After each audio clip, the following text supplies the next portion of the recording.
This movie was pushed back twice. So, that can be a little concerning. But I think it still turned out pretty good.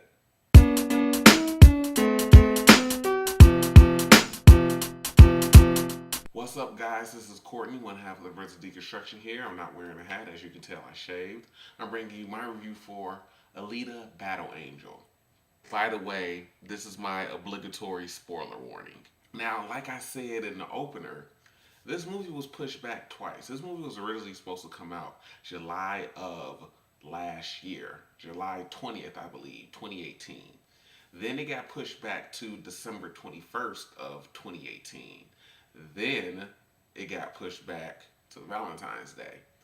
Now, the reason for the first pushback from July to December, I didn't really find any information on.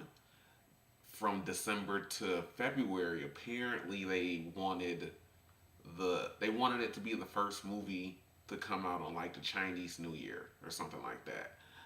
It had nothing to do with the special effects or post production or anything like that. So I mean, who knows how true that statement is, but whatever. Anyway, Alita Battle Angel stars Rosa Salazar as Alita. It has Christoph Waltz in it. It has Jackie Earl Haley in it, and another surprise cameo that we don't find out until the end, which really isn't all that, I guess, too important so far. But if they make a sequel, it'll become more important.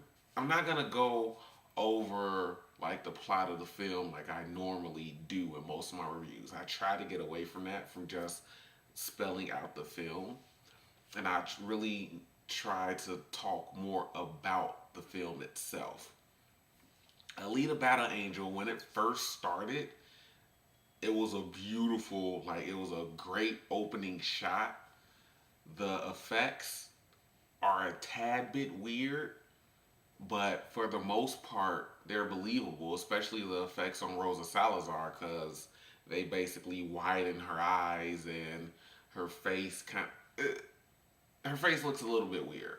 But all in all, it doesn't really take you out of the film because the type of dystopian future that they live in, they live amongst cyborgs. So everybody is either a cyborg or has some type of cybernetic enhancement of some sort. So it doesn't really bother you all that much if some of the CG, some of the faces on some of the robotic bodies look a little weird. That being said, even with the beautiful opening shot of Zolom, I think the flying city is called. I haven't read the manga at all. I actually kind of want to get into it now. It's a city floating above this smaller city. It's gold, it looks pretty. And then when you get to the main street level or the lower level of the actual city where everybody else lives on, it looks lived in, but it doesn't look dirty or anything like that. So that's a really, really good thing, because you'd expect most times when there's like some beautiful floating city where there's like a really big class difference, that the bottom tier city looks really, really dirty and everything like that. This city does look poorer than, and we don't even get to see Zolom at all. This city does look poorer, but it doesn't look run down or crazy dystopian like you would expect it to. But the visuals are really, really good. Robert Rodriguez gave this movie his flair and his style, because there are some really cool action scenes in the film that are done really well. The story overall, I really, really like, and I think it's interesting. It does seem like they kind of cram a lot of stuff into the movie, like maybe two or three different stories from the books into the movie. But for the most part, I really, really thought the actual story was interesting.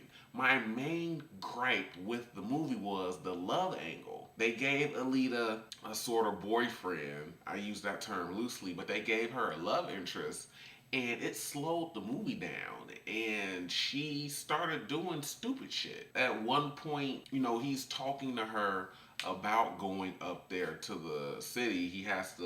He's basically doing favors for Mahershala Ali's character, Vector, I believe, because he's promised him, hey, I'm going to send you up there as soon as you pay off, that as soon as you raise this money.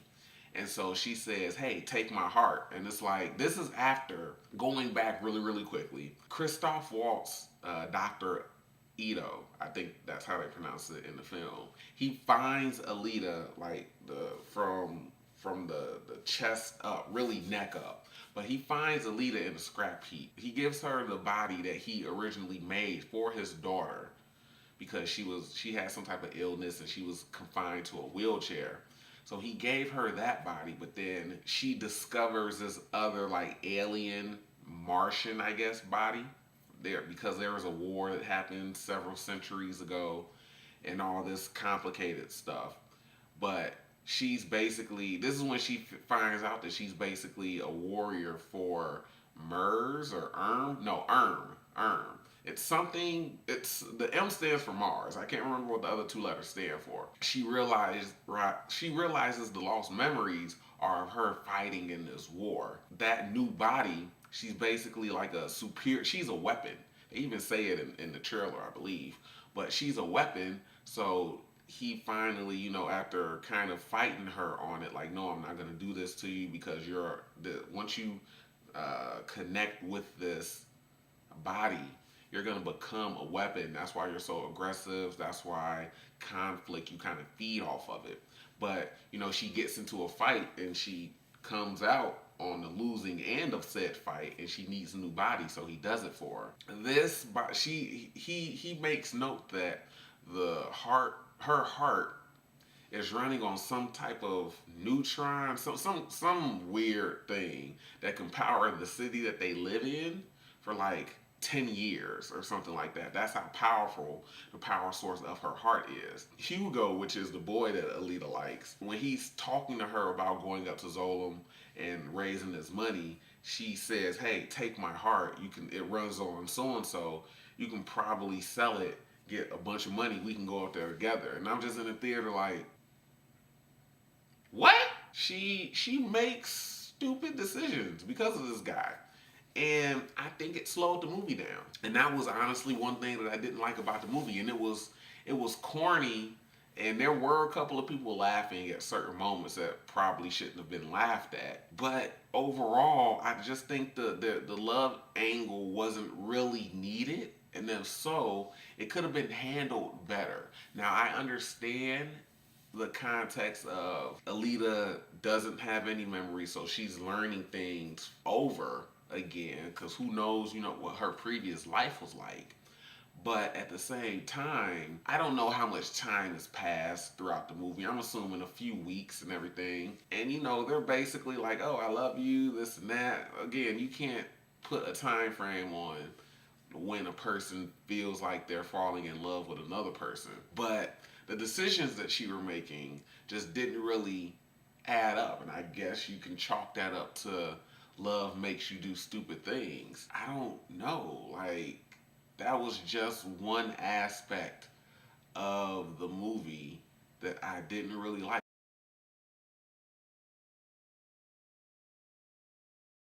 Everything else about the movie I liked. I like the mystery behind what's her backstory. I'm interested to see more of that. I'm interested to find out that Christoph Waltz, his doctor, was one of these bounty hunters, and he got into it because a criminal killed his daughter. Then he went after him, and he continued to go after bad people.